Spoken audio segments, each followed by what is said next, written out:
Hello everyone, welcome back. I hope you and your family are safe and doing well. तो चलिए start करते हैं chapter number 12 which talks about conversion. Conversion किस चीज का? Obviously companies का। देखो जरूरी नहीं है जिस फॉर्म में कंपनी इनकॉर्पोरेट हुई है वो हमेशा लाइफ टाइम अपने लाइफ टाइम के लिए उसी फॉर्म में रह के बिजनेस करे। हो सकता है आज वो एक ओपीसी की तरह इनकॉर्पोरेट करी हूँ मैंने, क्योंकि मैं एकदम बिजनेस अपना स्टार्ट कर रही थी, ठीक है, पर क्योंकि मैं अपनी पर्सनल लायबिलिटी भी नहीं लेना चाहती थी तो मैंने सोचा सोल प्रोप्राइटरशिप से अच्छा तो क्या होगा कि मैं एक ओपीसी फॉर्म कर लूं, ठीक है। फिर धीरे धीरे धीरे मेरा बिजनेस बड़ा होने लगा। जब बिजनेस बड़ा होने लगा तो ऑब्वियसली मुझे मेरे बिजनेस की नीड को देखते हुए ये समझ में आया कि शायद मुझे ओपीसी से पब्लिक या मैं बोलूं प्राइवेट कंपनी में कन्वर्ट हो जाना चाहिए। तो बहुत सारे रीजंस हो सकते हैं जिस वजह से कंपनी अपनी फॉर्म्स को स्विच करती हो, ठीक है। ये तो हमने एक बात करी सिर्फ और सिर्फ ओपीसी की। और क्या हो सकता है कि भाई प्राइवेट कंपनी हमारी पब्लिक कंपनी में कन्वर्ट हो जाए, क्योंकि देखो हर किसी को बड़ा बनना है, ठीक है।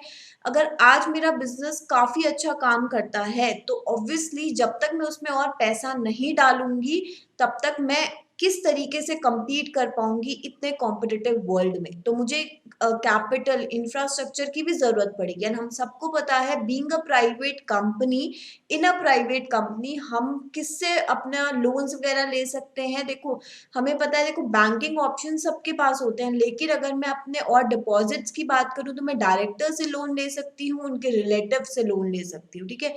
बाकी मैं जनरल पब्लिक से पैसा नहीं उठा सकती। तो अगर मेरा बिजनेस आज की डेट में ग्रो हो रहा है तो obviously it is but obvious goes without saying कि मुझे फंड की रिक्वायरमेंट होगी। जब फंड की रिक्वायरमेंट होगी तो ऑब्वियसली मैं पब्लिक से पैसा उठाने में शायद इंटरेस्टेड हूँ, तो मुझे मेरे बिजनेस को प्राइवेट कंपनी को पब्लिक कंपनी में कन्वर्ट करना पड़ सकता है, ठीक है। और क्योंकि नीड के अकॉर्डिंग भी सूटेबल होगा। या मैं बोलूं क्या और ऑप्शन हो सकता है कि हम अब हमारी पब्लिक कंपनी है ऑलरेडी, बट क्योंकि मैंने पब्लिक कंपनी स्टार्टिंग में बना तो ली, ठीक है, बट फिर मुझे लगा कि यार इसमें तो काफी स्ट्रिक्ट कंप्लायंसेस हैं। ऑब्वियसली गवर्नमेंट मतलब आप देखोगे सेबी के भी इसमें रेगुलेशंस लगते हैं। अगर मेरी कंपनी लिस्टेड है, कंपनीज एक्ट मुझे फॉलो करना ही है, तो कितने स्ट्रिक्ट कंप्लायंसेस हैं, बहुत कंप्लाइंसेस मुझे करने होते हैं। और मुझे लगता है यार मैं फ्यूचर में शायद आईपीओ एफपीओ लेके आने के मूड में नहीं हूँ, ठीक है। तो क्या जरूरत है मुझे पब्लिक कंपनी का स्टेटस होल्ड करने की? मैं क्या कर सकती हूँ, मैं फिर से इसको प्राइवेट कंपनी में कन्वर्ट कर सकती हूँ। तो बहुत सारे रीजंस की वजह से कंपनी अपने फॉर्म जिसमें वो इनकॉर्पोरेट हुई है उसमें कन्वर्जन्स करती है, ठीक है। अब सेक्शन 8 कंपनी भी कन्वर्ट हो सकती है, या मैं बोलूं कि हम एलएलपी को प्राइवेट कंपनी में कन्वर्ट कर सकते हैं और प्राइवेट कंपनी को एलएलपी में कन्वर्ट कर सकते हैं। तो यही सारी कुछ बातें हम लोग इस चैप्टर में करेंगे। And being it is related to company law, company law में भी आपने इसके बारे में जरूर पढ़ा होगा। तो सारे प्रोविजन सेम है, कुछ भी चेंज नहीं है। ऐसा थोड़ी है कि अगर एक ही टॉपिक दूसरे सब्जेक्ट का इसमें आ गया तो मतलब उसके प्रोविजन चेंज हो जाएंगे, ऐसा तो नहीं है, सेम है। तो इससे आपका कंपनी लॉ भी रिवाइज हो रहा है। एंड ऑब्वियसली ये चैप्टर इंपॉर्टेंट है। इंपॉर्टेंट क्यों बोल रही हूँ, आप 2000 आई गेस 2019 दिसंबर का अगर पेपर उठा के देखेंगे ना, ऑफ प्रोफेशनल लेवल की बात करें, उनके कंपनी लॉ के पेपर में कन्वर्जन का क्वेश्चन आया है। मेरा ये मतलब क्या है बताने का कि this chapter is very important not only at your level but at higher level as well. आज अगर इस चैप्टर को अच्छे से समझ लोगे, ठीक है, तो आपको ये आज ही नहीं एग्जीक्यूटिव में ही नहीं बल्कि प्रोफेशनल तक काम आएगा, क्योंकि कन्वर्जन के क्वेश्चंस आते हैं। समझ में आया? कन्वर्जन देखो जनरली पब्लिक से प्राइवेट सुना होगा, प्राइवेट से पब्लिक, एलएलपी टू प्राइवेट और vice versa, OPC to private, ये सारे फॉर्म्स हम लोग डिस्कस करेंगे। So the provision of Companies Act 2013 read with rules made thereunder provide for the conversion of companies from one type of company to another type of company। कैसे हो सकता है? देखो यहाँ पे मैंने कुछ आपको एग्जाम्पल्स दिए हैं बट इसमें और भी, इस चैप्टर में सिर्फ यही कन्वर्जन्स नहीं है, और भी कन्वर्जन्स के बारे में बात की गई है।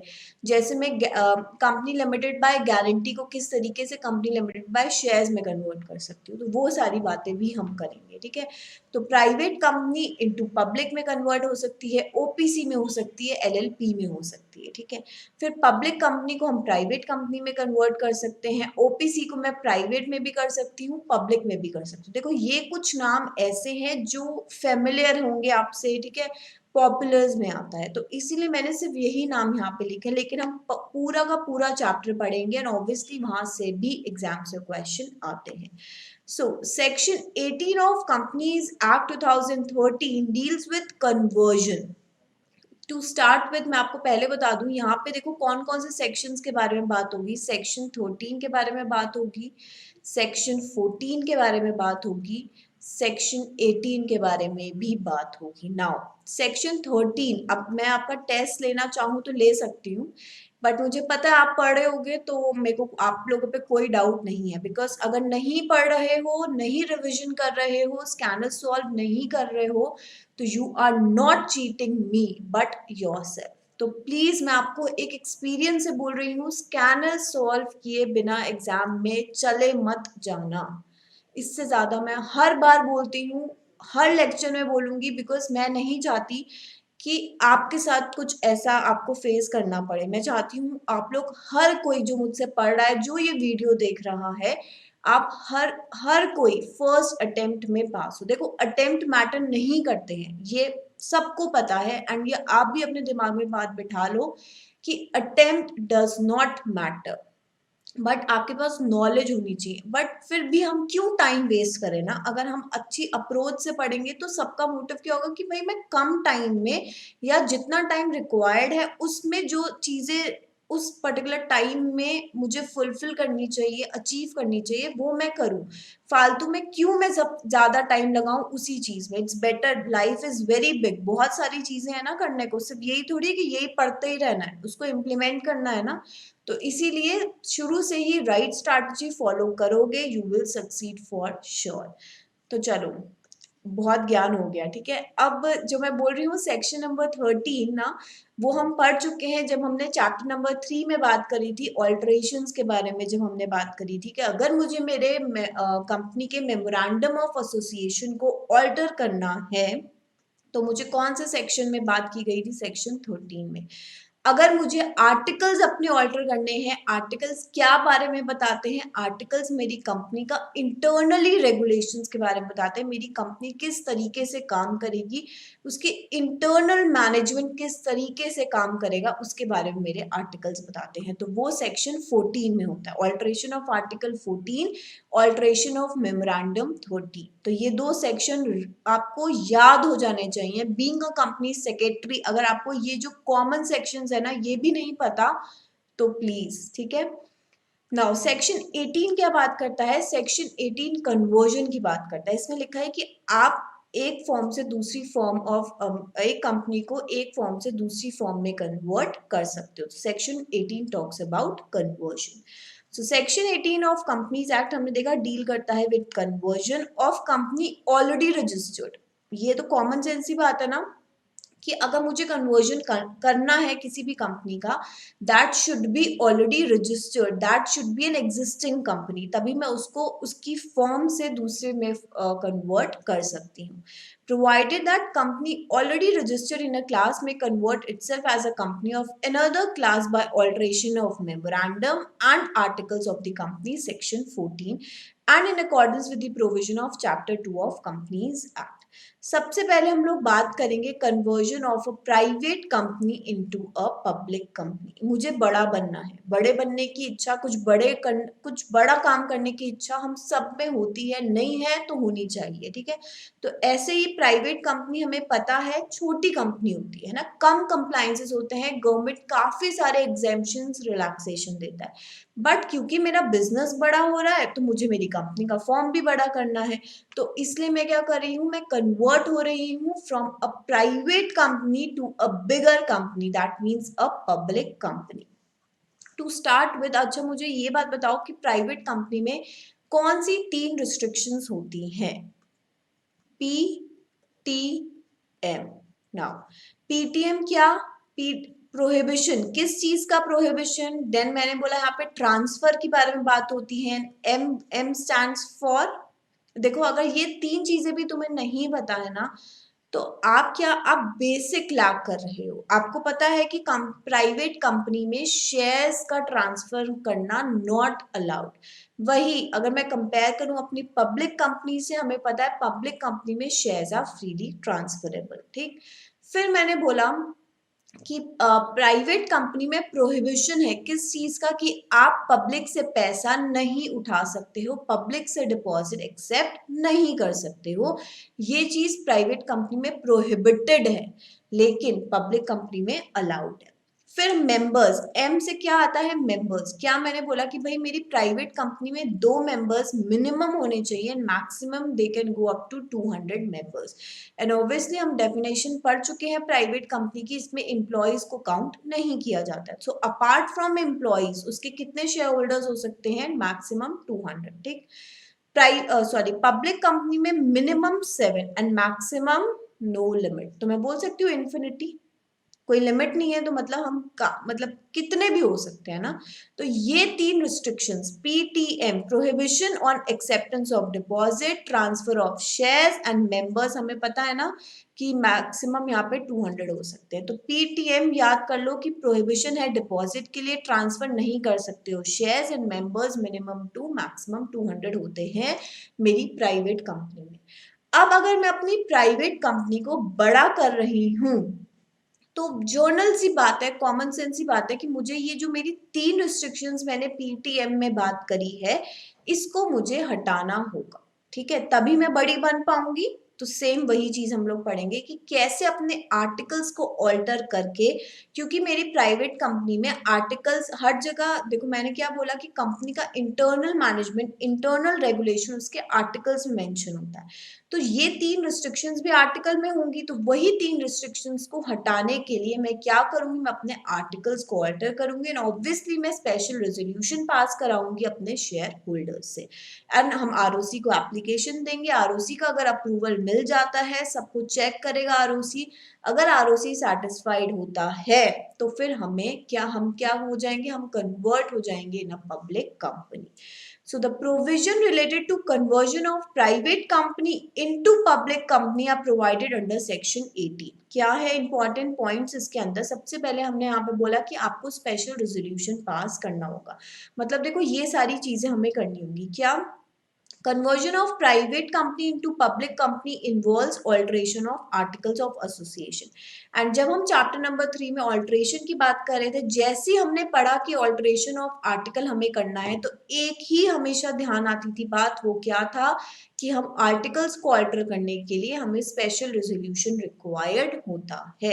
तो मैं अपने आर्टिकल्स को ऑल्टर करने के लिए क्या करूंगी, अपना SR पास करूंगी। ठीक है, company involves alteration of articles of association of private company which can not be done without passing the SR bye the company in general meeting. दूसरा मैं क्या करूंगी, the company shall have minimum of 7 members in the company. अब एक बात बताओ, example है ABC private limited. ठीक है, क्योंकि ये ऑब्वियसली प्राइवेट कंपनी है, हमें पता है मिनिमम 2 मैक्सिमम 200 मेंबर्स है। अब इसमें अगर ऑलरेडी 10 मेंबर्स हैं, तो क्या इसको अपने मेंबर्स में कुछ करने की जरूरत है, नहीं है। क्योंकि देखो मिनिमम हमें पब्लिक बनाने के लिए इसको 7 मिनिमम चाहिए, तो इसमें तो 10 है ना, तो मिनिमम की तो रिक्वायरमेंट ये ऑलरेडी कंप्लाई कर रहा है, तो वो कुछ नहीं करेगा। और शेयर होल्डर्स आ सकते हैं जब भी आना चाहेंगे, बट मिनिमम मैं मीट कर रही हूँ, तो मेंबरशिप की तो क्राइटेरिया ऑलरेडी मीट अप हो रहा है। बट इन केस इस मेरी प्राइवेट कंपनी में सपोज 5 मेंबर्स थे, ठीक है, 5 शेयर होल्डर्स थे, लेकिन मुझे पब्लिक बनाने के लिए तो 7 की रिक्वायरमेंट है, ये तो मुझे कंप्लाई करना मैंडेटरी है अगर मुझे पब्लिक कंपनी बनना है। तो दैट मीन्स मुझे 2 और मेंबर्स को ऐड करना होगा टू मेक इट 7। ठीक है, नाउ रिस्ट्रिक्शन, क्या restriction, the alteration of articles of private company shall be made in such a manner that they no longer, no longer क्यों बोल रहा है? क्योंकि अभी तक प्राइवेट कंपनी थी तो इसमें पीटीएम वाली कंडीशंस थी। अब क्योंकि प्राइवेट कंपनी से पब्लिक में कन्वर्ट हो रही है तो ये 3 रिस्ट्रिक्शन नहीं होनी चाहिए, एज सिंपल एज दैट, ठीक है। So they no longer include the restriction and limitation which are required to be included in the articles of private company. क्या क्या? Minimum and maximum number of members, transfer of shares, number of directors, quorum of journal meeting, etc. The company shall, as from the date of such alteration, cease to be a private company. देखो ये भी हमें पता है ना कि अगर मैं प्राइवेट कंपनी इनकॉर्पोरेट करती हूँ तो मिनिमम मेंबर 2 और डायरेक्टर कितने होने चाहिए? मिनिमम 2। अगर मैं पब्लिक कंपनी बना रही हूँ तो members minimum 7 and directors minimum कितने होने चाहिए? 3 एंड मैक्सिमम के लिए देयर इज नो लिमिट, ठीक है। तो अगर मेरी कंपनी में अगर 2 से ऑलरेडी ज्यादा डायरेक्टर्स हैं तो मुझे कुछ करने की रिक्वायरमेंट नहीं है, लेकिन अगर मेरे प्राइवेट कंपनी में 2 ही डायरेक्टर्स थे तो मुझे मिनिमम क्राइटेरिया को मीटअप करने के लिए अभी के लिए एक और डायरेक्टर इसमें इंक्लूड करना होगा। एंड ये जो 3 रिस्ट्रिक्शंस हैं जो एक कंपनी को प्राइवेट कंपनी का दर्जा देती है वो भी इसमें से हटानी होगी। अब इसका प्रोसेस क्या होगा, प्रोसीजर क्या फॉलो करेंगे वो पढ़ते हैं। देखो सबसे पहले क्या होगा? कॉलिंग ऑफ बोर्ड मीटिंग, ठीक। बोर्ड मीटिंग का हम नोटिस इशू करते हैं कितने दिन पहले? 7 डेज पहले। So issue notice in accordance with the provision of section 173 of the Companies Act and Secretarial Standard 1 for conveying a meeting of the Board of Directors. Meeting में क्या डिस्कस करेंगे? वो क्या करेंगे? पास करेंगे बोर्ड रेजोल्यूशन। किस लिए? कन्वर्जन करना चाहते हैं तो उसके लिए सब लोग सहमत हैं, उसके लिए एक रेजोल्यूशन पास होगा for private conversion of private company into public company by altering AOA. क्यों कर रहे हैं ऑल्टर? समझ में आ रहा है? क्योंकि 3 रिस्ट्रिक्शंस को हटाना है, इसलिए तभी हम पब्लिक कंपनी बन सकते हैं। That is the reason why we are altering our articles of association. Second हम क्या करेंगे? फिक्स करेंगे। भाई यहाँ पे डिस्कस हो गया, डायरेक्टर्स सब अग्री करते हैं, बोर्ड रेजोल्यूशन पास हो गया। फिर क्या करेंगे? अब इसको अप्रूव कराना होगा। किससे अप्रूव कराना होगा? हमारे शेयर होल्डर्स से। वो कैसे अप्रूव करेंगे? अपनी शेयर होल्डर्स मीटिंग में। तो अगर share suppose annual journal meeting, क्योंकि साल में एक बार होती है, हमें पता है ना एनुअल नाम क्या है, मतलब एनुअल स्टैंड्स फॉर कि भाई साल में एक बार हमारी एनुअल जर्नल मीटिंग। अगर मेरी एनुअल जर्नल मीटिंग की डेट आ रही है तो हम उसी मीटिंग में इसको अप्रूव करा लेंगे। बट अगर सपोज एनुअल जर्नल मीटिंग हो चुकी है, ठीक है, तो फिर हम क्या कॉल करेंगे? Extra ordinary general meeting. So apart from annual journal meeting जितनी भी शेयर होल्डर्स की मीटिंग होती है उसको हम क्या बोलते हैं? Extraordinary general meeting. तो ये क्या बोल रहा है? Fix date, time and place for holding general meeting to get approval of shareholders by way of special resolution. तो हम अपनी जर्नल मीटिंग की का डेट, टाइम, प्लेस ये सब फिक्स कहाँ होता है? बोर्ड मीटिंग में। तो उसको फिक्स करेंगे। Then to approve notice of general meeting, एक जर्नल मीटिंग का नोटिस ड्राफ्ट होगा उसको अप्रूव कराएंगे कहाँ पे? बोर्ड मीटिंग में। अलॉन्ग विद द एजेंडा, हमें पता है ना नोटिस के साथ हमारा एजेंडा, एक्सप्लेनेटरी स्टेटमेंट्स भी जाती हैं कि भाई शेयर होल्डर्स को पता तो हो वेल इन हैंड कि हम जो मीटिंग में जाने वाले हैं उसमें क्या टॉपिक पे बात हो रही है, तो जिससे कि भाई सब अपने व्यू क्लियर, अपने पॉइंट ऑफ व्यू से वहां पे पहुंचे एंड ऑब्वियसली वोट जो हमारा रेजोल्यूशन है उसको पास करवा पाए।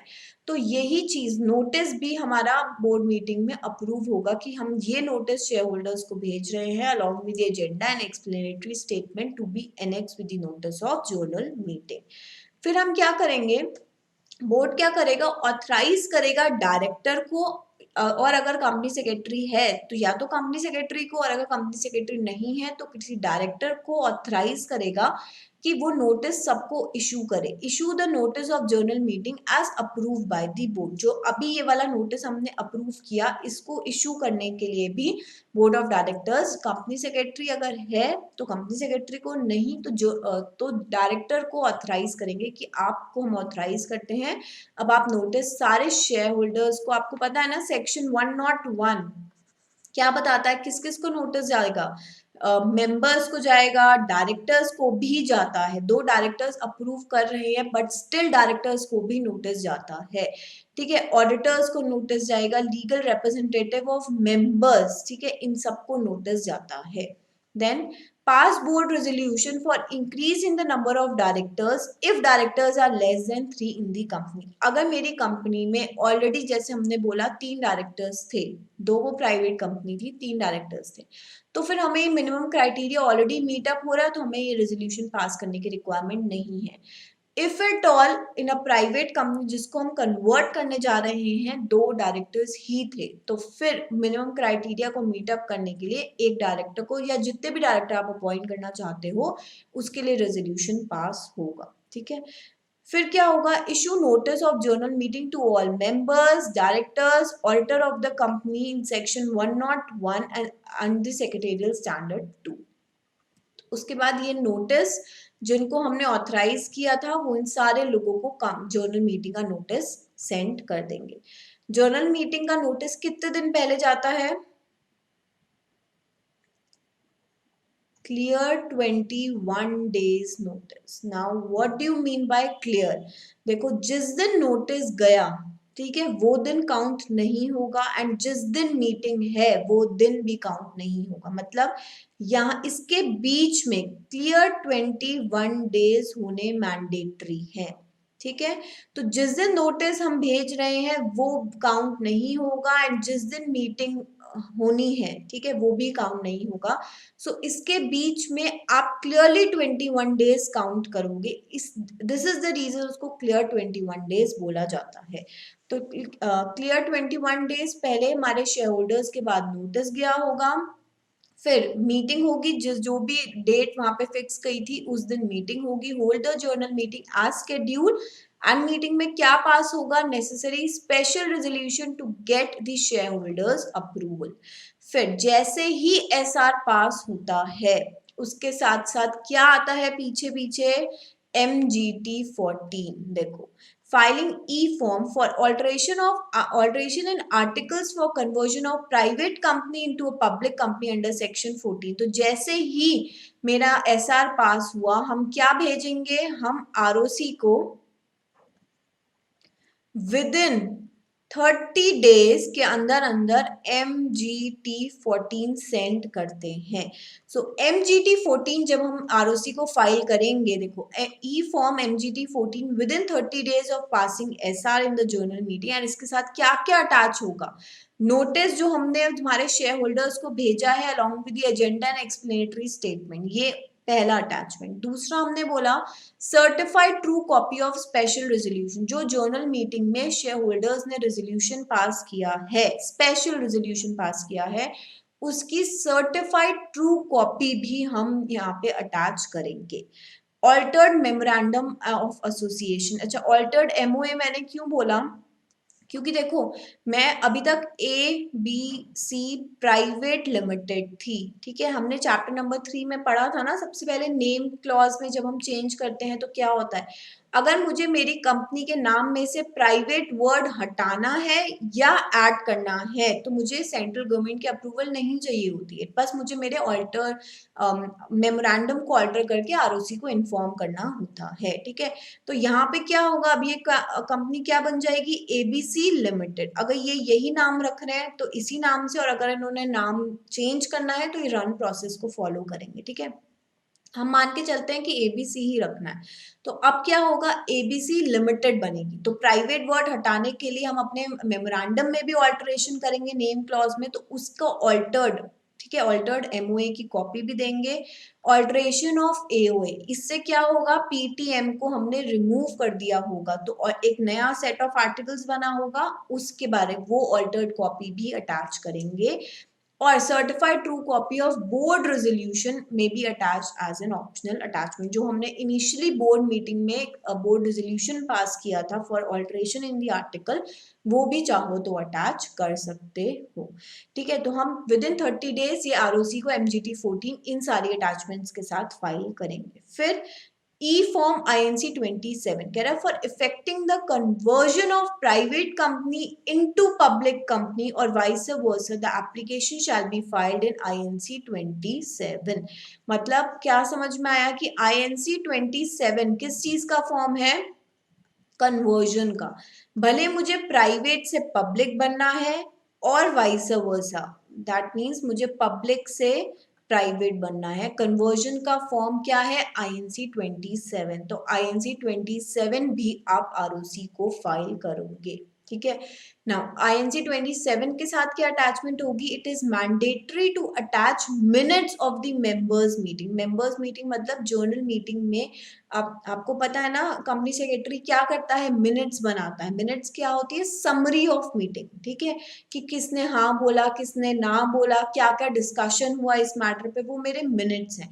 तो उसकी एक कॉपी, मिनट्स की कॉपी अटैच करेगा where approval was given for conversion and alteration of article. जहां वो मिनट्स ऑब्वियसली उस मीटिंग के अंदर जैसे कन्वर्जन का जब वो मीटिंग कंडक्ट हुई तो कैसे वो कन्वर्जन का सब लोगों ने हाँ बोली, कैसे मेरे आर्टिकल्स ऑफ एसोसिएशन ऑल्टर्ड करने के लिए हाँ बोली, तो मीटिंग की ओवरऑल समरी आप अटैच करोगे INC 27 के साथ। सो समरी मीन्स हमारे मिनट्स अटैच होंगे, ठीक है। और फिर से हम क्या करेंगे? Altered article of association attach करेंगे, certified true copy of board resolution and या फिर कोई और इंफॉर्मेशन भी आप अटैच करना चाहो तो कर सकते हो। तो ये क्या हमने ROC को यहाँ पे प्राइवेट से पब्लिक जाने के लिए हमने क्या क्या फाइल किया? हमने एक फाइल किया MGT 14 और दूसरा हम फाइल करेंगे INC 27। 27 तो कन्वर्जन के लिए है एंड MGT 14 क्योंकि हमने स्पेशल रेजोल्यूशन पास किया, तो जब जब स्पेशल रेजोल्यूशन पास होगा विद इन 30 डेज MGT 14 जाता है, ठीक है। अब ROC क्या करेगा? As per section 18 for conversion of private company into public company the registrar shall on the application made by the company after satisfying himself that the provisions of chapter 2 of Companies Act 2013 applicable for registration of company have been complied with। अगर ROC जैसे ROC को लगा ये सारे documents को scrutiny करके कि सब कुछ सही है, एज पर कंप्लायंसेस सारे फॉलो किए गए हैं, ROC सेटिस्फाइड होता है, तो ROC क्या कर देगा? Close the former registration of company and after registering the document issue करेगा certificate of incorporation in the same manner. मतलब आपको एक fresh certificate of incorporation issue कर देगा। फ्रेश क्यों? क्योंकि आपका फॉर्म चेंज हो रहा है, आप अब प्राइवेट से पब्लिक में कन्वर्ट हो गए हो, तो आपको एक फ्रेश सर्टिफिकेट ऑफ इनकॉर्पोरेशन मिल जाता है, ठीक है। तो ये कौन चेक करके भेज रहा है? ROC सब सेटिस्फाइड होगा तो ROC आपको इस सारे डॉक्यूमेंट्स की स्क्रूटनी के बाद सर्टिफिकेट ऑफ इनकॉर्पोरेशन इशू कर देगा। तो ये हमने क्या पढ़ा? ये हमने कन्वर्जन पढ़ा of a private company into public company, ठीक है। क्योंकि देखो छोटी कंपनी से बड़े में जा रहे थे तो बहुत ज्यादा कंप्लायंसेस कुछ नहीं करना था, आपका जैसा चल रहा था काम, बस आपको रिस्ट्रिक्शन हटानी है, मिनिमम रिक्वायरमेंट्स फॉलो करने हैं और फॉर्म फाइल कर देना है ROC को। बट जब हम पब्लिक से प्राइवेट आएंगे तो आप समझ रहे हो, पब्लिक कंपनी मतलब जैसे एक रिलायंस कंपनी है, ठीक है। रिलायंस इंडस्ट्रीज के आप शेयर होल्डर्स कुछ नहीं, मतलब मिनिमम भी बोलूँ ना तो 26 लाख से भी मुझे लगता है ज्यादा ही होंगे, जहां तक मुझे आइडिया 26 लाख तो मिनिमम होंगे, ठीक है। तो आप सोचो उतनी बड़ी कंपनी से आप अपने मेंबर्स की लिमिट कितने करने जा रहे हो? मैक्सिमम 200। तो आप समझ सकते हो कि इसमें कितने कंप्लायंसेस आपको फॉलो करने पड़ेंगे, आपको सेंट्रल गवर्नमेंट का अप्रूवल लेना पड़ेगा। तो वो प्रोसेस हम पढ़ेंगे, conversion of a public company into a private company. तो चलिए स्टार्ट करते हैं अब हम conversion of a public company into a private company. अब जैसे मैंने बताया क्योंकि हम एक इतनी बड़ी कंपनी को बहुत उसका जो आप बोल सकते हो एरिया ऑफ ऑपरेशन है, हम कितना लिमिटेड कितना रिस्ट्रिक्टेड करने जा रहे हैं, तो ऑब्वियसली उनके शेयर होल्डर्स की हालत ये ऐसी ही होगी। भाई क्यों? मतलब इतनी बड़ी कंपनी को ऑब्वियसली कितने लोगों ने उसमें पैसा इन्वेस्ट कर रखा है, उनको ये सिक्योरिटी है कि भाई ये सिक्योरिटी एंड श्योरिटी है कि भाई जो हमने कंपनी में पैसा लगाया हुआ है कंपनी हमें उसको पे बैक कर सकती है, क्योंकि वो एक पब्लिक कंपनी है तो ऑब्वियसली वो फंड्स अरेंज करना उसके लिए मच इजियर देन अ प्राइवेट कंपनी। तो कहीं हद तक हम बोल सकते हैं उसके जो क्रेडिटर्स हैं वो बहुत सिक्योर्ड फील करते हैं, शेयर होल्डर्स सिक्योर्ड फील करते हैं। बट जब आप इतनी बड़ी कंपनी को देखो मैं ये नहीं बोल रही हूँ कि उसमें 26 लाख ही शेयर होल्डर्स होंगे, बट आप मान के चलो सपोज 2,000 है, 20,000 है, कुछ ऑब्वियसली पब्लिक कंपनी है तो 200 से तो नंबर हमेशा ऊपर ही होगा, चाहे वो 500 क्यों ना हो, चाहे वो 1,000 क्यों ना हो। तो जब भी आप इनको रिस्ट्रिक्ट करने जा रहे हो, इनको एक एरिया बता रहे हो कि अब आप बस इसी के अंदर रह के ऑपरेट करोगे, तो शेयर होल्डर्स का यही रिएक्शन होगा कि काय को रे बाबा क्यों ऐसा कर रहे हो, ठीक है। The conversion of a status of company from a public to private would become effective from the date of receipt of the approval of the ROC by means of issuing the new certificate of incorporation. मतलब जब हमें नया certificate ROC issue कर देगा, उस दिन से हमारा कन्वर्जन इन इफेक्ट माना जाएगा। So a public company can be converted into a private company only after obtaining its shareholders approval by way of passing special resolution in general meeting. तो हमेशा याद रखो, जब भी पब्लिक से प्राइवेट में जा रहे हो, बड़ी कंपनी से, बड़े आदमी से आप छोटे आदमी की तरफ जा रहे हो, छोटा कदम रखने जा रहे हो, तो आपसे गवर्नमेंट भी क्वेश्चन करेगी। यहाँ पे जब मैं बोल रही हूँ सेंट्रल गवर्नमेंट का आपको क्या चाहिए होगा, अप्रूवल चाहिए होगा। अब खुद सोचो, सेंट्रल गवर्नमेंट इतनी वेली तो है नहीं कि सिर्फ वो कन्वर्जन के काम में ध्यान दे रही है ना। तो वो क्या करती हैं, अपनी अथॉरिटीज को डेलीगेट करते हैं, अपनी पावर्स को डेलीगेट करते हैं। तो सेंट्रल गवर्नमेंट ने अपनी पावर किसको डेलीगेट कर रखी है, आरडी को, रीजनल डायरेक्टर। तो जब भी आप आरडी सुनो या सेंट्रल गवर्नमेंट सुनो, इन केसेस में वो एक दूसरे के सिनोनिम्स हैं, ठीक है। तो मतलब सेंट्रल गवर्नमेंट अप्रूवल मतलब हम आरडी का अप्रूवल लेंगे, क्योंकि सेंट्रल गवर्नमेंट की पावर किसको फर्दर डेलीगेटेड है, आरडी को डेलीगेटेड है। तो हमें पहले आरडी से भी अप्रूव कराना होगा।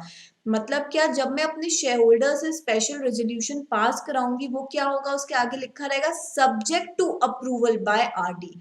आपने तो अप्रूव कर दिया, लेकिन जब तक आरडी हमें ग्रीन फ्लैग नहीं दिखाएगा, तब तक आरओसी हमें नया सर्टिफिकेट इशू नहीं करेगा, तब तक कन्वर्जन नहीं हो सकता।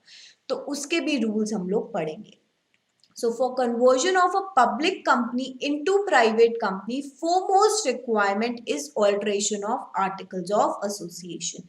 Now, I know you guys are very intelligent. When I am talking about alteration in the articles of association while converting a company from a public to private, तो मतलब क्या है, मैं क्यों alter कर रही हूँ, मैं वो 3 रिस्ट्रिक्शंस एंटर करने के लिए, वो 3 रिस्ट्रिक्शंस इंक्लूड करने के लिए, इनकॉर्पोरेट करने के लिए अपने आर्टिकल्स में, ये 3 रिस्ट्रिक्शंस डालने के लिए मैं अपने आर्टिकल्स को ऑल्टर करूंगी। क्योंकि अब हम प्राइवेट कंपनी में कन्वर्ट होने जा रहे हैं, तो मैं अपने ट्रांसफर ऑफ शेयर्स को क्या करने जा रही हूँ, रिस्ट्रिक्ट करने जा रही हूँ कि अब आप अपने शेयर्स फ्रीली ट्रांसफर नहीं कर सकते हैं।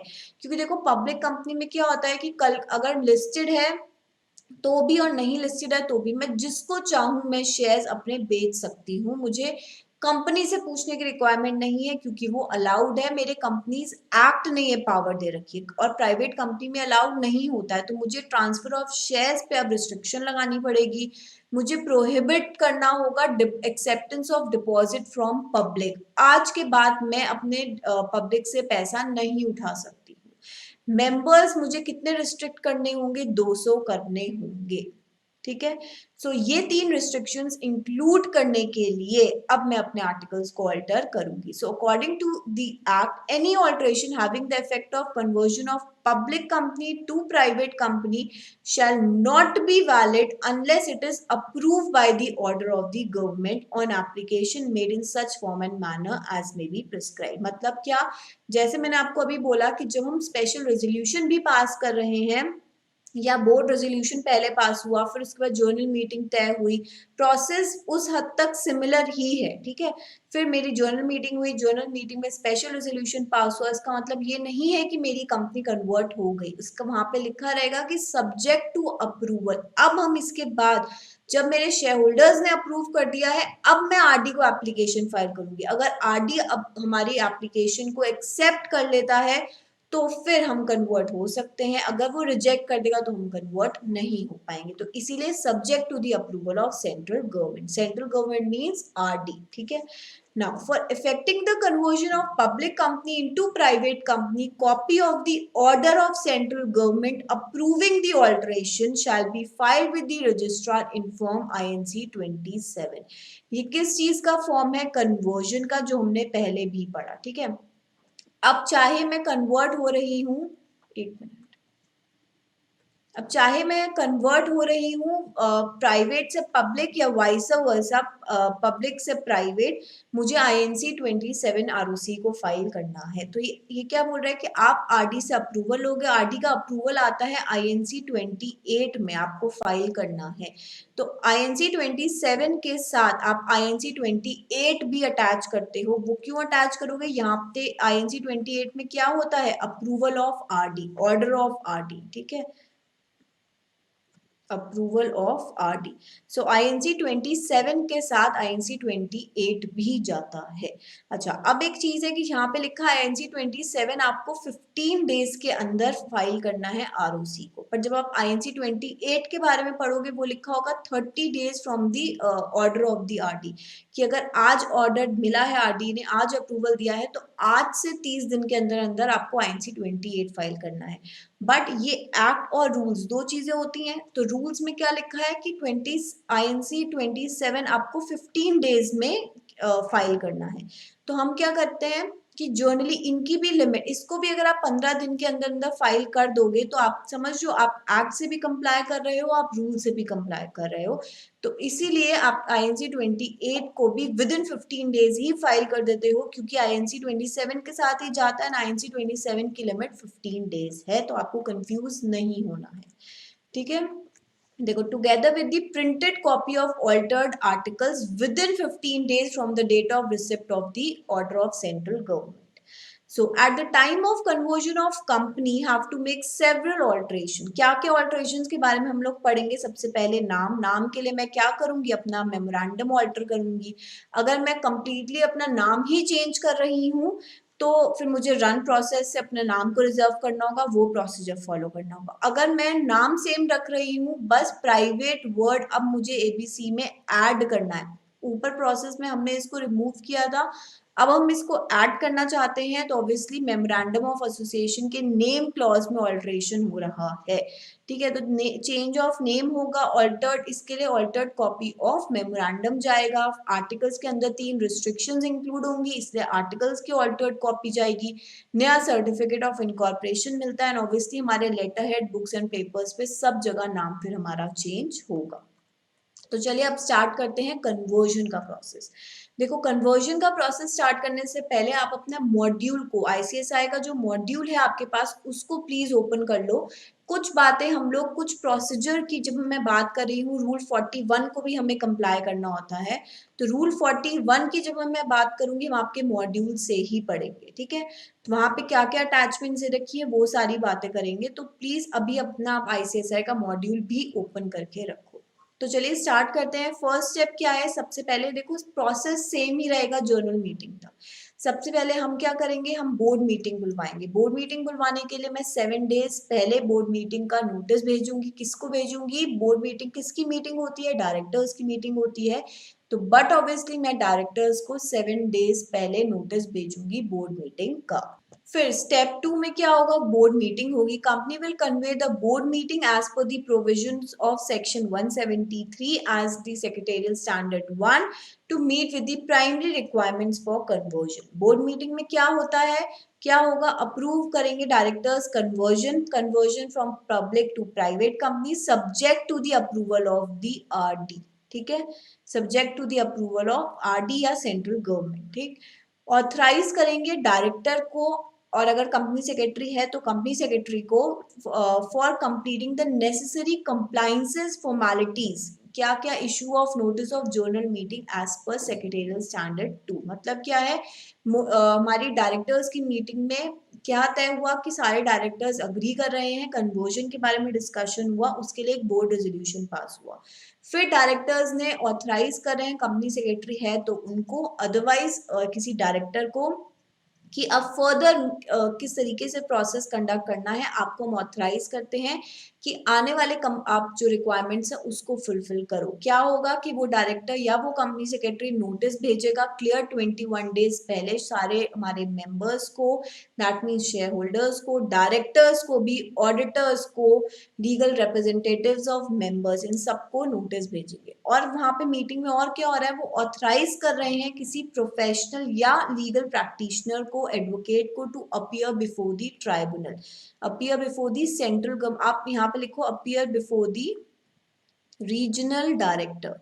देखो ट्राइब्यूनल पहले होता था जब एनसीएलटी के पास सारे केस जाते थे तब होता था, लेकिन अब एनसीएलटी से पावर शिफ्ट होके आरडी के पास आ गई है। तो बिफोर दी रीजनल डायरेक्टर, जब हम एप्लीकेशन फाइल करेंगे रीजनल डायरेक्टर को तो हो सक तो हम आप देखोगे एक एडवर्टाइजमेंट भी देते हैं। वो उसमें क्या देते हैं कि जिस जिसको ऑब्जेक्शन है वो कंपनी को अपने ऑब्जेक्शंस भेज सकता है, और वो ऑब्जेक्शंस आरडी को फॉरवर्ड करने होते हैं। ठीक है, तो उस पे हियरिंग होगी। उस पे आप ऐसा तो नहीं ना पूरी कौन कंपनी को रिप्रेजेंट करेगा, एक पर्सन को ऑथराइज तो करोगे ना कि आप आरडी के सामने हमारी कंपनी को रिप्रेजेंट करोगे।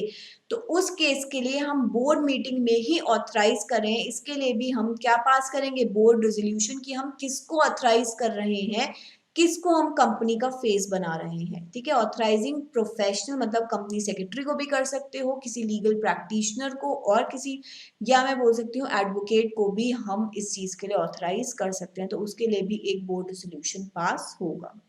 फिर वहां पे क्या तय होगा, फिक्स डेट टाइम प्लेस, किसकी holding the extraordinary general meeting to get approval of the share holder by way of special resolution, किस लिए, for conversion of public to private. ठीक है, अब थर्ड स्टेप में नोटिस दिया जाएगा, एटलीस्ट यहाँ पे आप हमेशा लिखोगे एग्जाम में भी, क्लियर 21 डेज का नोटिस भेजेगी कंपनी। ठीक है, फिर जो भी आपकी डेट डिसाइड होगी, प्लेस टाइम, उस दिन उस जगह उस समय पे आपकी जर्नल मीटिंग होगी। Hold extraordinary general meeting on decided date time place, और वहां पे क्या रेजोल्यूशंस पास होंगे, बोलता है सबसे पहले हम अप्रूव शेयर होल्डर्स क्या अप्रूव करेंगे, ऑल्टरेशन इन एमओए, क्योंकि नाम बदलेगा, प्राइवेट अब इसमें ऐड हो जाएगा, या अगर आप नाम पूरा का पूरा चेंज कर रहे हो तो वो अप्रूव होगा, उसके लिए हम अपने मेमोरेंडम में ऑल्टरेशन करेंगे। फिर हम आर्टिकल्स में ऑल्टरेशन करेंगे क्योंकि हमें 3 रिस्ट्रिक्शंस को ऐड करना है। ठीक है, और अप्रूव हो रहा है obviously conversion from public to private, इसके लिए रेजोल्यूशंस पास होंगे। तो कौन सा रेजोल्यूशन पास होता है, एसआर, सॉरी हमारे आर्टिकल्स को अल्टर करने के लिए स्पेशल रेजोल्यूशन। तो नेक्स्ट स्टेप, जैसे ही मेरा स्पेशल रेजोल्यूशन पास हुआ, MGT 14 विद इन 30 डेज के अंदर अंदर हमें आरओसी को फाइल करना है। तो next step is to file MGT 14 within 30 days of the date of passing special resolution. जैसे ही MGT 14 जब हम बोलते हैं आरओसी को फाइल होगा, उसके साथ क्या क्या अटैच होगा, CTC मतलब certified true copy of resolution pass in the journal meeting, मतलब SR की सर्टिफाइड ट्रू कॉपी, नोटिस जो हमने शेयर होल्डर्स को गया था along with the explanatory statement agenda, वो अटैच होगा, altered copy of MOA and altered copy of AOA भी अटैच होगी, कि भाई आरओसी को पता तो चले कि हमने कहाँ कहाँ क्या क्या ऑल्टरेशंस करे हैं। तो ये MGT 14 हम within 30 days of passing the SR ROC को फाइल होता है। तो देखो यहाँ तक का process is similar as in the case of the conversion of private to public, यही था। फिर हम INC 27 फाइल कर देते थे तो हमें आरओसी नया सर्टिफिकेट दे देता था। लेकिन यहाँ पे अब इसके अलावा अब क्या होगा, क्योंकि हमें आरडी से अप्रूवल लेना है तो इसके लिए फर्दर हमारा प्रोसीजर है, क्या है, अब स्टेप 6 में आप क्या करोगे, आप एप्लीकेशन ड्राफ्ट करोगे रीजनल डायरेक्टर को।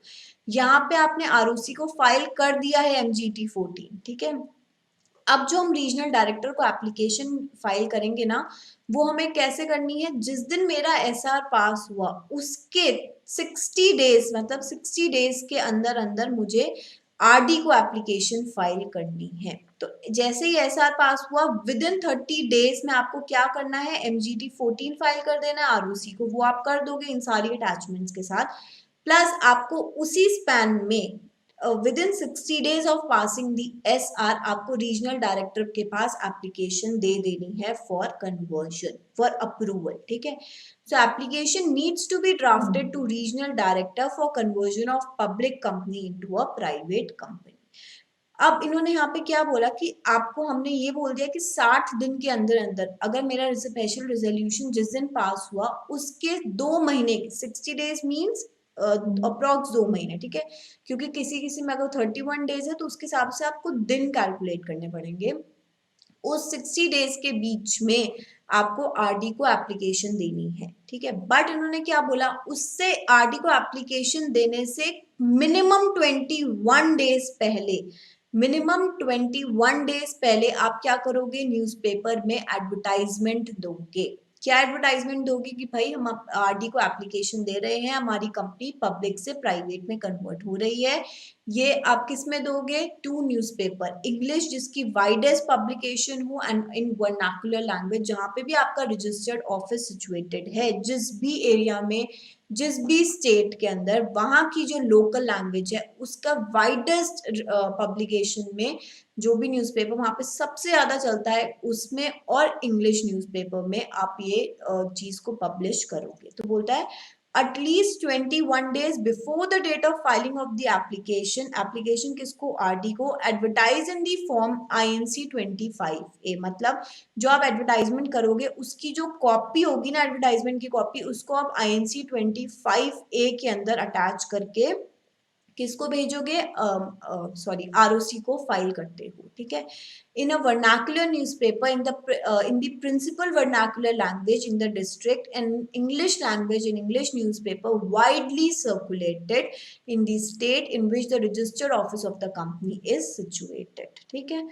अब जब आपने 21 डेज पहले नोटिस देना है, किसमें नोटिस देना है आपको, जो आप न्यूज़पेपर में आप पब्लिश करोगे नोटिस, और वही नोटिस आपको आरओसी में भी फाइल करना है INC 25A के अंदर, ठीक। आपने नोटिस दे दिया, फिर यहाँ पे आप क्या कर रहे हो, एडवर्टाइजमेंट दिया, लेकिन आपको 21 डेज पहले किसको और नोटिस देना है, किस किस को नोटिस देना है, आप नोटिफाई करोगे क्रेडिटर्स को, डिबेंचर होल्डर्स को, ठीक है, कि हम आपको नोटिस दे रहे हैं, उनको भी एटलीस्ट 21 डेज पहले, जब जिस दिन आरडी को एप्लीकेशन फाइल करनी है उससे कम से कम 21 दिन पहले, उससे ज्यादा पहले दे देते तो बहुत अच्छी बात है, 30 दिन पहले दे दिया बहुत अच्छी बात है, 25 दिन 26 दिन, बट मिनिमम 20 डेज पहले तो आपको देना ही है न्यूज़पेपर में एडवर्टाइजमेंट, और नोटिस दोगे अपने क्रेडिटर्स को, डिबेंचर होल्डर्स को, कि हम एप्लीकेशन कन्वर्जन की अप्रूवल के लिए आरडी को भेज रहे हैं। जिसको इस चीज से कोई भी ऑब्जेक्शन है वो अपना ऑब्जेक्शन रेज कर सकते हैं, ठीक है। तो ये नोटिस भी जाता है। अब एक बार आपके मॉड्यूल से भी पढ़ते हैं तो आपको चीजें और क्लियर होंगी। देखो ये सारी बातें किसमें दे रखी हैं, रूल 41 के अंदर क्या बोलता है, as per rule 41 of Companies Act 2014, an application under second provision to subsection 1 of 14 for conversion of public company into private shall be within 60 days from passing of the special resolution be filed with RD। कौन से form में, RD1 में, ठीक है। तो RD को आप application कितने दिन पहले देते, मतलब SR से 60 डेज के अंदर अंदर आप एप्लीकेशन दे देते हो, ठीक है। कौन से फॉर्म के अंदर, RD1 के अंदर। Along with the fee as provided, क्या क्या डॉक्यूमेंट्स अटैच करके, तो उन्होंने बोला अ ड्राफ्ट कॉपी ऑफ, जब हम आरडी को एप्लीकेशन देंगे उसके साथ क्या क्या अटैच होगा, बोला एक मेमोरेंडम में जो आपने चेंजेस किए हैं आप वो बताओगे। A draft copy of memorandum of association and article of association with proposed alteration, क्या ऑल्ट्रेशन आप करने जा रहे हो उसके बारे में वहां पे बताओगे कि हम ये ऑल्ट्रेशन कर रहे हैं अपने मेमोरेंडम और आर्टिकल्स के अंदर। सेकेंड चीज, कॉपी ऑफ मिनट्स, जो जर्नल मीटिंग में आपका पूरा डिस्कशन हुआ उसके जो मिनट्स बने हैं जर्नल मीटिंग में, शेयर होल्डर्स मीटिंग के जो मिनट्स हैं वो अटैच करोगे, जहां पे आपने स्पेशल रेजोल्यूशन पास किया है ऑल्ट्रेशन ऑफ आर्टिकल्स के लिए, वो अटैच करोगे।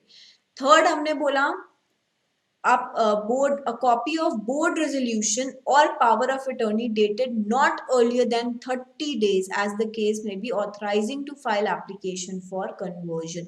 यहाँ पे हमने ऊपर पढ़ा था ना कि बोर्ड मीटिंग के अंदर बोर्ड रेजोल्यूशन पास होगा जहाँ पे हम किसी लीगल प्रैक्टिशनर को, प्रोफेशनल को ऑथराइज कर रहे हैं कि वो एप्लीकेशन को फाइल करेगा, ठीक है, तो उसकी कॉपी आप दोगे। फिर डिक्लेरेशन बाय केएमपी, की मैनेजरियल पर्सन, ठीक है। अब ये क्या डिक्लेरेशन देते हैं?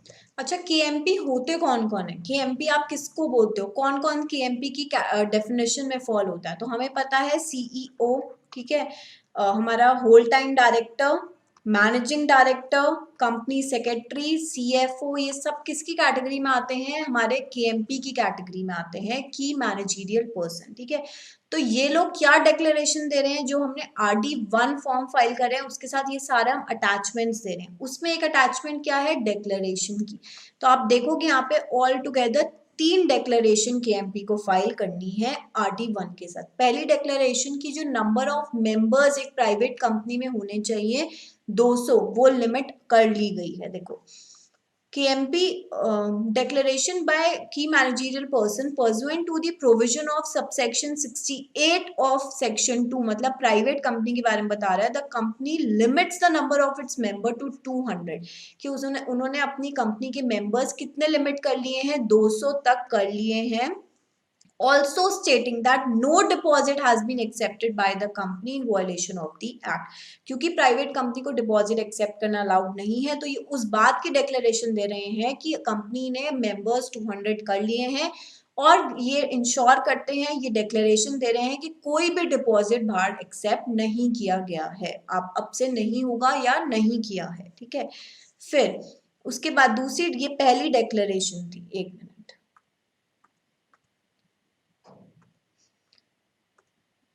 ये क्या थी?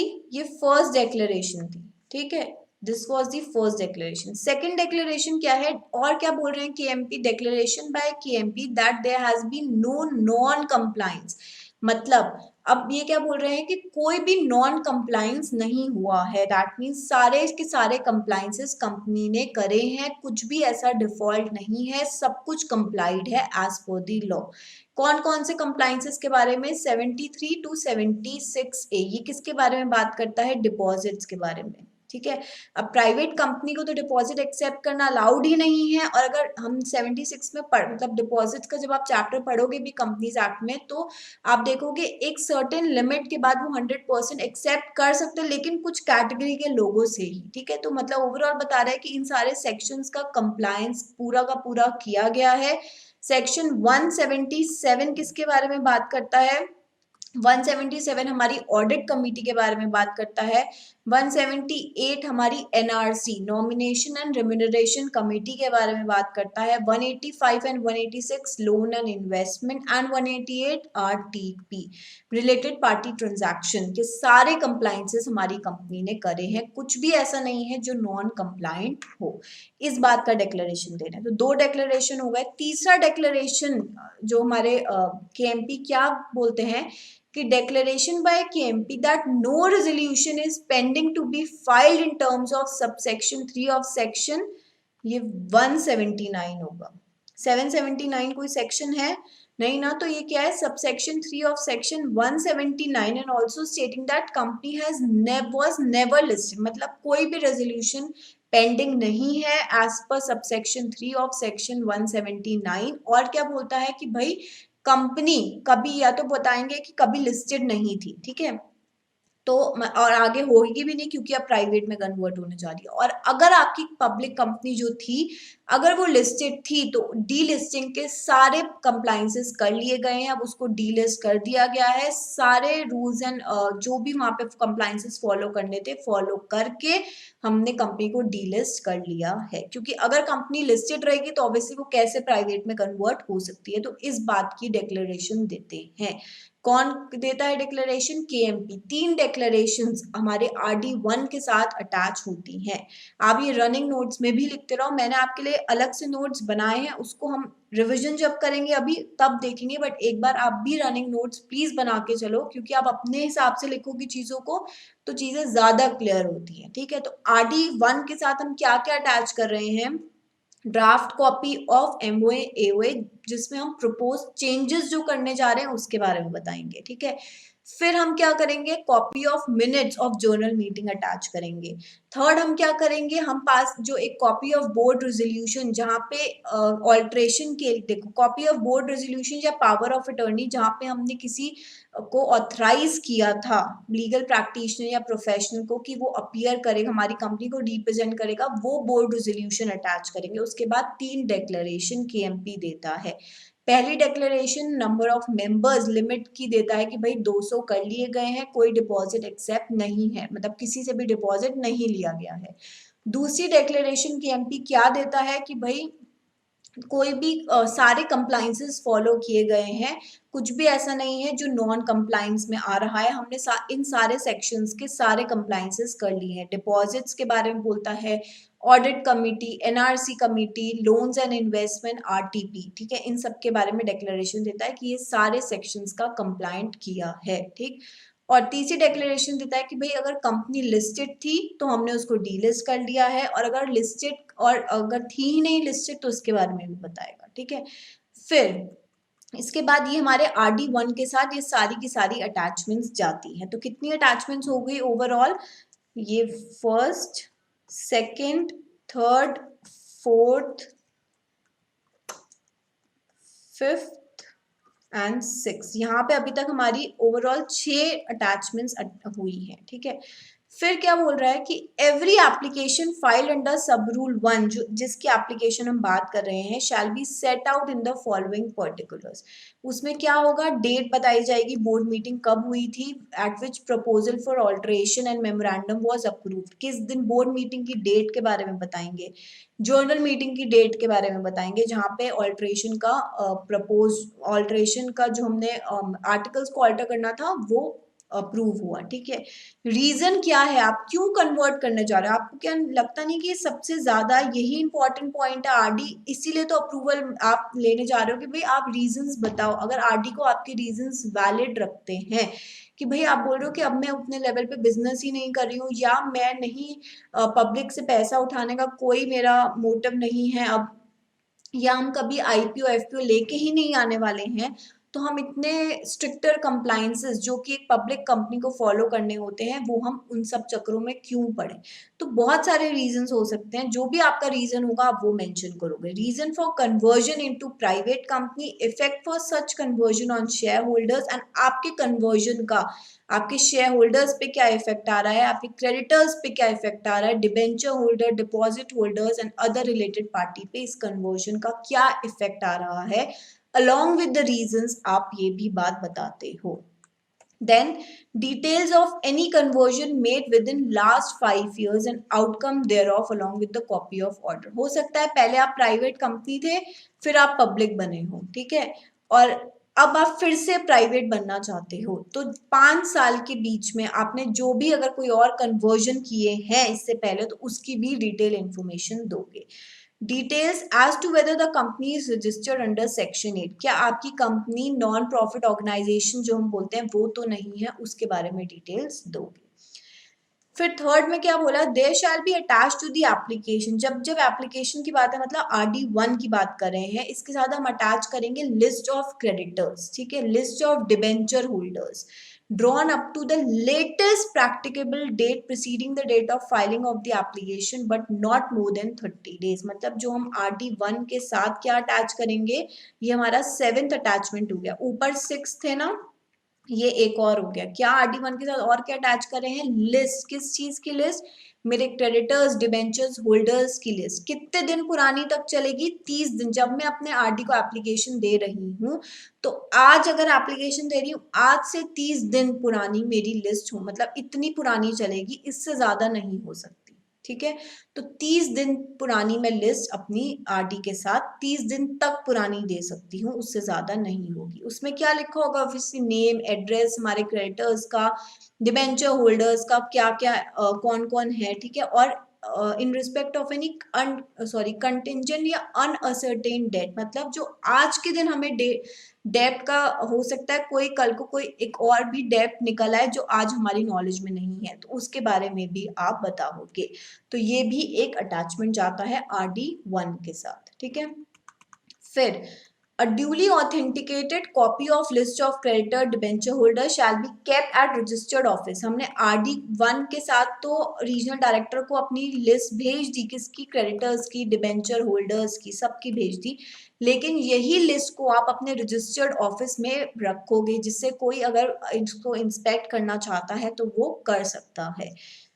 देखो, shall be kept at registered office of the company and any person desire, any बोल रहा है, कोई भी, any person desirous of inspecting the same may at the time during the ordinary hours of the business. तो क्या माने जाते हैं, 9 to 6, 9 AM to 6 PM, inspect and take extract for the same. अगर आप इंस्पेक्ट करना चाहते हो कर लो, वो तो फ्री है ऑब्वियसली कि वो आपके रजिस्टर्ड ऑफिस में रखी जाएगी, लेकिन अगर आप उसकी कॉपी लेना चाहते हो तो ऑब्वियसली जो भी नॉमिनल अमाउंट होगा आपको पे करना पड़ेगा। अब जो मैं आपको एडवर्टाइजमेंट की बात बोल रही थी, देखो ये मॉड्यूल में थोड़ा ऊपर नीचे है, बट क्या है कि सबसे पहले हम यहाँ पे देंगे एडवर्टाइजमेंट 25A में, INC 25A के अंदर आप कॉपी अटैच करोगे, ROC को भेजोगे। तो 21 डेज पहले हम क्या करेंगे, RD को एप्लीकेशन देने से मिनिमम 21 डेज पहले मैं एडवर्टाइजमेंट दूंगी, मैं नोटिस भेजूंगी किस किस को, मैं क्रेडिटर, तभी तो उनकी लिस्ट आप बना पाओगे ना, तो नोटिस देंगे क्रेडिटर्स को, डिबेंचर होल्डर्स को, तो उसके बारे में यहाँ पे बात की गई है। The company shall at least 21 days before the date of filing the application क्या करेगी, एडवर्टाइज करेगी in form INC 25A vernacular newspaper in principal vernacular language में, जो डिस्ट्रिक्ट की, और इंग्लिश में जिसका वाइडर सर्कुलेशन है उसमें नोटिस को अटैच करेगी टू इन्फॉर्म जर्नल पब्लिक, क्योंकि वो एक पब्लिक कंपनी है तो जितने भी उसके शेयर होल्डर्स है सबको इन्फॉर्म करिए कि हम कन्वर्जन करने जा रहे हैं, RD के पास एप्लीकेशन दे रहे हैं, जिसको भी ऑब्जेक्शन है वो ऑब्जेक्शन रेज कर सकता है। Serve by registered post with acknowledgement due, individual notice भी देगी किस दिन पहले, किसको, डिबेंचर होल्डर्स को, क्रेडिटर्स को of the company. Acknowledgement due word लिखना एग्जाम में इंपॉर्टेंट है। एक्नॉलेजमेंट ड्यू मतलब कि जैसे आपने देखा, अगर आप कुछ भी कोरियर करते हो तो आपको वो एक रिसीट देता है, उसको भी एक्नॉलेजमेंट ड्यू बोलते हैं। प्लस एक इसका पर्सपेक्टिव ये भी है कि मेरे पास कोरियर आया, ठीक है, कुछ कोरियर्स होते हैं जो आप सोसाइटी के गेट पे दे के चले जाते हो, कुछ कोरियर्स ऐसे होते हैं जिसमें आप रिसीवर का साइन लेते हो, तो उसको भी एक्नॉलेजमेंट ड्यू बोलते हैं, ठीक है। तो विद एक्नॉलेजमेंट ड्यू आप बताओगे, मतलब उसमें ये भी आप नोटिस में, जब आप भी आप जो हमारे न्यूज़पेपर के बारे में बता रहे हो कि हमने न्यूज़पेपर में एडवर्टाइजमेंट दिया है, आप साथ ये भी बताओगे कि हमने सर्व किया है notice creditors and debentures holders को, तभी आप एक्नॉलेजमेंट ड्यू मांग रहे हो उसकी, ठीक है। Serve by registered post with acknowledgement due, notice to RD को भी आप ये नोटिस भेजोगे विद, एंड द रजिस्ट्रार को भी नोटिस भेजोगे with, and the regulatory body, अगर आपकी कंपनी में कोई और रेगुलेटरी बॉडी गवर्न करती है, जैसे RBI हो गया, सेबी, कोई भी, अगर टेलीकॉम है तो ट्राई हो गया, कोई भी अगर रेगुलेटरी बॉडी आपकी कंपनी पे उनका एक्ट अप्लाई होता है तो उनको भी नोटिस भेजोगे कितने दिन पहले, at least 21 days before the date of filing the application to RD inform RD1, ठीक है। अब यहाँ से जो प्रोसेस है ना, इससे पढ़ने से अच्छा मैंने एक डायग्राम बनाया, उससे हम लोग डिस्कस करेंगे। देखो एक बार फिर से क्विक रिवीजन करते हैं एंड फिर इसी से ही हम पूरा प्रोसीजर कंप्लीट कर देंगे। सबसे पहले हमने देखा कि हमने बोर्ड मीटिंग करी, बोर्ड मीटिंग में कन्वर्जन के बारे में बात हुई एंड ऑथराइज किया डायरेक्टर कंपनी सेक्रेटरी को to complete the requirement and issue the notice of general meeting. और क्या ऑथराइज किया था कि अपीयर बिफोर दी RD, ठीक है, वो भी हमने ऑथराइज किया। जर्नल मीटिंग हुई, जर्नल मीटिंग में हमने क्या किया, ऑल्ट्रेशन, तो हमारे यहाँ पे SR जो पास हुआ, किसके लिए पास हुआ, alteration of the articles of association, क्योंकि हमें 3 रिस्ट्रिक्शंस को ऐड करना था but subject to approval of RD, और ऑल्ट्रेशन ऑफ मेमोरेंडम, क्योंकि नेम प्राइवेट हमें इसमें इंक्लूड करना था।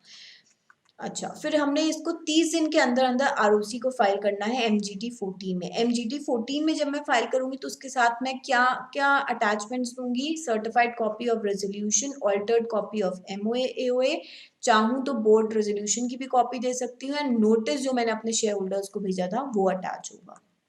बात यहाँ खत्म हो गई कि SR हमारा चला गया, ठीक है। फिर हमने बोला आपको इसके बाद क्या स्टेप आया कि at least 21 days before filing the application, हम RD को एप्लीकेशन देने से मिनिमम 21 दिन पहले पहले आप एडवर्टाइजमेंट दोगे फिर एप्लीकेशन फाइल करोगे, ठीक है। तो एडवर्टाइजमेंट देंगे, फाइलिंग द एप्लीकेशन, एडवर्टाइज करेंगे इन द न्यूज़पेपर, ठीक है। फिर और क्या करते हैं, हम नोटिस भी देंगे। यहाँ पे एडवर्टाइजमेंट देते हैं, नोटिस टू क्रेडिटर्स और डिबेंचर होल्डर्स को भी नोटिस देते हैं कितने दिन पहले, सेम एटलीस्ट 21 डेज बिफोर। फिर हम क्या करेंगे, 21 दिन मिनिमम पहले हमने नोटिस दे दिया, फिर हम एप्लीकेशन फाइल कर रहे हैं आरडी को। जब मैं एप्लीकेशन फाइल कर रही हूँ आरडी को फॉर अप्रूविंग द ऑल्ट्रेशन, मैं क्या क्या अटैचमेंट्स दूंगी, ड्राफ्ट कॉपी जो मैंने प्रपोज चेंजेस किए हैं उसकी कॉपी दूंगी, बताएंगे ना कहाँ कहाँ चेंजेस कर रहे हैं। मिनट्स की कॉपी दूंगी, बोर्ड रेजोल्यूशन की जहाँ पे application authorize, copy of board resolution जहाँ पे हम किसी को ऑथराइज कर रहे हैं कि वो कन्वर्जन का काम कंप्लीट करेगा, ठीक है। डेक्लेरेशन बाय केएमपी, देखो 3 डेक्लेरेशन है। क्या क्या declaration, that limit of the member to 200 कर दी गई है, there is no non compliance of these sections and no resolution is pending to be filed under section 179 subsection 3 and company was never listed, और अगर listed है तो उसको delist कर लिया गया है विद ऑल ड्यू कंप्लायंसेस, ठीक। यहाँ तक बात समझ में आ गई, नोटिस चला गया। और हम एक और चीज देते हैं यहाँ पे, क्या देते हैं हम लोग यहाँ पे RD1 के साथ क्या अटैच करते हैं, नोटिस जो हमने भेजा है, ठीक है। किसको हमने जो नोटिस अपने क्रेडिटर्स डिबेंचर होल्डर्स को भेजा है, और क्या बताते हैं, लिस्ट देते हैं क्रेडिटर्स की, डिबेंचर्स होल्डर्स की, ये भी लिस्ट अटैच होती है। कितने दिन पुरानी, मैक्सिमम 30 डेज पुरानी हो चल सकती है, ठीक है। तो वो लिस्ट में नेम, एड्रेस, कितना अमाउंट किसका ड्यू है, वो सारी बातें लिखी होंगी। फिर जब हम एप्लीकेशन, मेरी ये सब के साथ एप्लीकेशन फाइल हो गई, ठीक है, पूरा कंप्लायंसेस फॉलो कर लिए, एप्लीकेशन आरडी को चली गई। अब आरडी क्या करता है, आरडी यहाँ पे 3 केसेस बनते हैं, ठीक है। 3 सिचुएशंस अराइज हो सकती हैं, या तो जो मैंने एप्लीकेशन सारी अटैचमेंट्स के साथ, सारे प्रॉपर एडवर्टाइजमेंट नोटिस सब कुछ कंप्लाइट करने के बाद जो एप्लीकेशन फाइल करी है RD1 में, अगर वो पूरी की पूरी कंप्लीट है, जो नोटिस जिन जिन को भेजे थे, न्यूज़पेपर में एडवर्टाइजमेंट किया था, किसी से कोई ऑब्जेक्शन नहीं आया और आरडी को भी कोई ऑब्जेक्शन नहीं है, तो क्या होगा, if no objection is received and application is complete, तो RD gives approval for conversion within 30 days from filing the date of application. अगर मैं बोलूं आज 1 जून है, आज के दिन मैंने एप्लीकेशन फाइल करी है और सब कुछ सही है, तो आरडी विद इन 30 डेज, मतलब 30 जून के अंदर अंदर अगर आरडी सेटिस्फाइड है, सब कुछ सही है, तो 30 जून से तक इसके बीच में वो मुझे अप्रूवल दे देगा। तो within 30 days from the date of filing of the application. ये तब है जब कहीं कुछ गलत नहीं है, तो मेरे एप्लीकेशन क्लियर, रास्ता मिला, पास हो गई, ठीक। केस 2 में क्या होता है, जब मैंने एप्लीकेशन आरडी को सब कुछ दे दिया, ठीक है, आरडी, अगर अब आरडी हमें विद इन 30 डेज में, अगर आरडी क्या, अगर उस एप्लीकेशन में आरडी को कोई डिफेक्ट लगता है, कुछ और एडिशनल इंफॉर्मेशन चाहिए, या जो मैंने इंफॉर्मेशन दी है वो इनकम्प्लीट लगती है, ठीक है, तो RD will inform with in 30 days, मुझे आरडी इन्फॉर्म करेगा विद इन 30 डेज, क्या कि आप रीसबमिट करो अपनी एप्लीकेशंस को, बताएगा कि ये डिफेक्ट है इसमें, या ये इनकम्प्लीट है, या कुछ और इन्फॉर्मेशन मांगेगा, ठीक है। उसके साथ आप अपनी एप्लीकेशन रीसबमिट करो with in 15 days. Suppose with in 30 days उसने मुझे बताया, सपोज 15 जून को आरडी ने, अब जो भी सपोज कोई डिफेक्ट था या जो भी एडिशनल इन्फॉर्मेशन चाहिए थी, हमें 15 जून को बता दिया। अब हमें जिस दिन ये एप्लीकेशन मिली, इसके और 15 दिन के अंदर मुझे मेरी एप्लीकेशन को करेक्ट करके वापस आरडी को भेजना है। तो 15 जून को एप्लीकेशन मिली, तो ऑब्वियसली मुझे 30 जून तक अपनी एप्लीकेशन को कंप्लीट करके रीसबमिट करना है। समझ में आया। सो आरडी क्या बोलेगा, विद इन 30 डेज कोई डिफेक्ट है तो बता देगा कि ये सही करके आप एप्लीकेशन रीसबमिट करो, तो resubmit application within 15 days, ठीक। अब मैंने ये एप्लीकेशन 30 जून को सबमिट कर दी, इस बीच में किसी भी दिन सबमिट कर दी, ठीक है, ये एक बार रीसबमिशन हो गया, बट इस एप्लीकेशन में भी आरडी सेटिस्फाई नहीं होता, जो जो मैंने एडिशनल इन्फॉर्मेशन दी या मैंने जो चीजें गलत थी उसको जब मैंने रेक्टिफाई करके आरडी को दिया, आरडी उससे भी सेटिस्फाइड नहीं है, तो आरडी मुझे एक और चांस दे सकता है, ठीक है, एक और चांस देगा कि फिर से 15 दिन का टाइम है, आप इसको करेक्ट करके मुझे दो।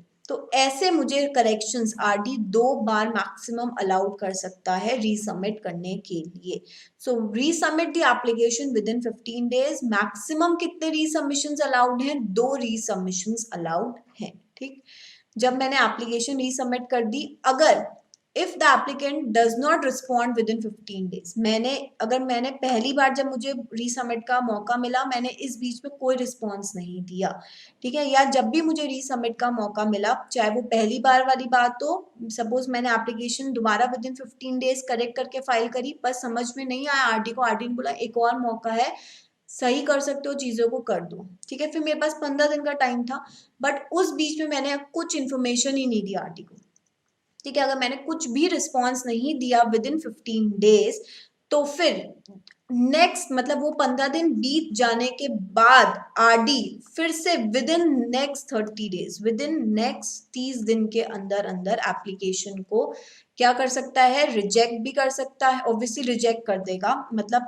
आपने इंफॉर्मेशन ही नहीं दे रहे हो कुछ भी आरओसी को, जो आरओसी ने मांगी है, तो एप्लीकेशन को वो रिजेक्ट कर देगा। और अगर आपने इस 15 डेज के अंदर जो भी अपने सबमिट किए, जो भी इंफॉर्मेशन आरडी ने मांगी आपने सबमिट कर दी, तो भी विद इन नेक्स्ट, जिस दिन आप एप्लीकेशन सबमिट करोगे उसके विद इन नेक्स्ट 30 डेज में आपको आरडी अपना डिसीजन सुना देगा।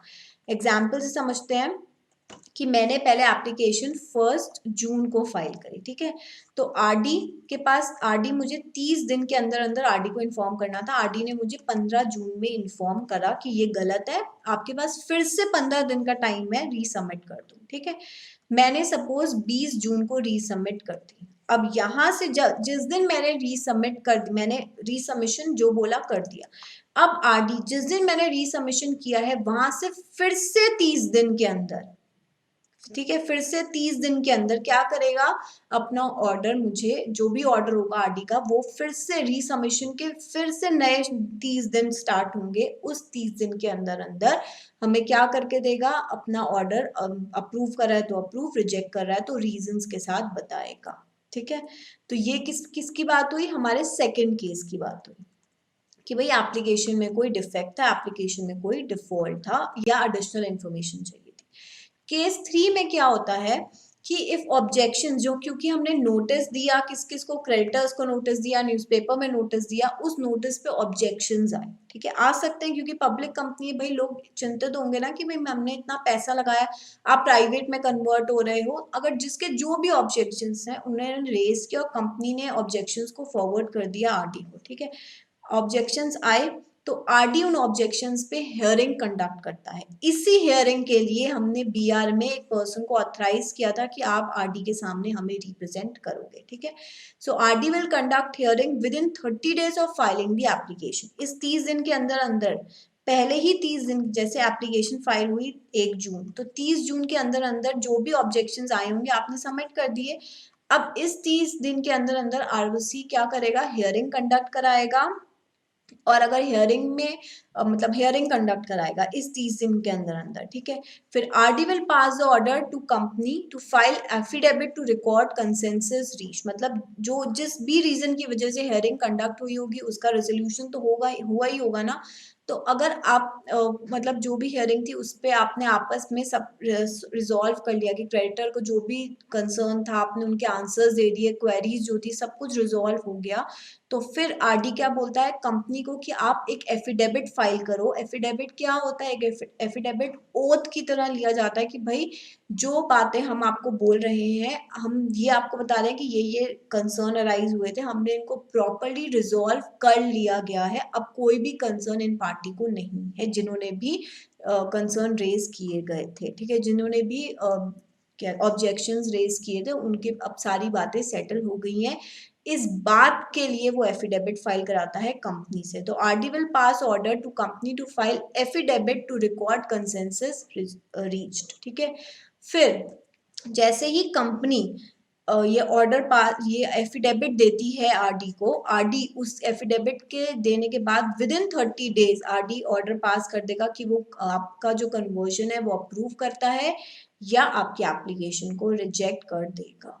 समझ में आया? तो 3 केसेस हो सकते हैं आरडी के, जब हम आरडी को एप्लीकेशन देते हैं तो 3 केसेस हो सकते हैं। यही सारे पॉइंट्स को हमने डिटेल में कवर किया मॉड्यूल से, ठीक है, कि हमें रीसबमिशन अलाउड है, 15 दिन के अंदर आप अपनी रीसबमिशन कर सकते हो एंड मैक्सिमम 2 रीसबमिशन अलाउड है। जब ये सारी बातें ये हमने पूरा डिस्कस कर लिया, ठीक है, जब ये सब हो गया उसके बाद अगर आरडी सेटिस्फाइड हो जाता है, once the RD approve the entire conversion, चाहे वो केस 2 में अग्री हो गया हो, अगर हियरिंग नहीं आई, कुछ भी ऑब्जेक्शंस नहीं हुए तो केस 2 फॉल हुआ, ठीक है, या केस 3 में हियरिंग्स आने के बाद सब कुछ रिजॉल्व हो गया हो, या केस 1 में कुछ ऑब्जेक्शन, कुछ भी कंसर्न नहीं था, आरडी को सब कुछ सही लग रहा था, तो जब जिस भी केस के अकॉर्डिंग आरडी अप्रूव करता है, the process on resubmission of relevant document, it shall issue an order for such conversion and the said order shall be filed in form INC 28 with ROC within 30 days from the date of passing such order। जैसे मैंने बोला INC की date कितनी लिखी है, INC 28 की 30 days, पर क्योंकि INC 27 के साथ ही जाना होता है ना, INC 27 हमें 15 डेज में फाइल करना है, तो INC 28 को भी हम 15 डेज के अंदर अंदर ही INC 27 के साथ ROC को फाइल कर देंगे। एंड विद दिस क्या हो जाएगा, हमारा कन्वर्जन कंप्लीट हो जाएगा। फिर ROC INC 11 के अंदर हमें नया सर्टिफिकेट ऑफ इनकॉर्पोरेशन इशू कर देता है। I know it was a lengthy process, but अगर आपने रनिंग नोट्स बनाए हैं, 2-4 बार पूरे प्रोसेस को पढ़ लोगे, समझ लोगे, तो चीजें अपने आप क्लियर हो जाएंगी। देखो, जर्नल मीटिंग तक चाहे आप प्राइवेट से पब्लिक में जा रहे हो या पब्लिक से प्राइवेट में जा रहे हो, प्रोसेस सेम है, ठीक है। पब्लिक से प्राइवेट में होते हो तो फिर आरडी का अप्रूवल लगता है, उसके लिए एडवर्टाइजमेंट नोटिस के लिए अलग से प्रोसीजर है जो कि रूल 41 में दिया है, वो आपको एडिशनल कंप्लाइट करना है, बाकी सारी चीजें सेम है। आरडी का ऑर्डर फिर INC 28 में आता है, वो आपको INC 27 के साथ अटैच करके, क्योंकि वो कन्वर्जन की एप्लीकेशन है, तो ROC को फाइल करनी होती है। सो आई होप आपको चीजें समझ में आई हैं, नहीं आई है, कुछ भी जरा सा डाउट है, वैसे आई होप कुछ डाउट नहीं होगा, बट अगर कुछ भी डाउट होता है, you don't need to carry forward the doubt, अपने डाउट को साथ साथ क्लियर करते चलो, जो भी डाउट है मुझसे पूछो, बिकॉज ये टॉपिक एग्जाम से के पॉइंट ऑफ व्यू से इम्पॉर्टेंट है, ठीक है। सो प्लीज अपने क्लियर करके चलो कंसेप्ट्स को, एक बार पूरा प्रोसेस लिख के देखो, क्योंकि कन्वर्जन का प्रोसेस आता है तो आपको स्टेप बाय स्टेप चीजें पता होनी चाहिए, बहुत जरूरी है। सो चलिए अब हम लोग नेक्स्ट कन्वर्जन है OPC to private company, next class में स्टार्ट करेंगे। So till then take care.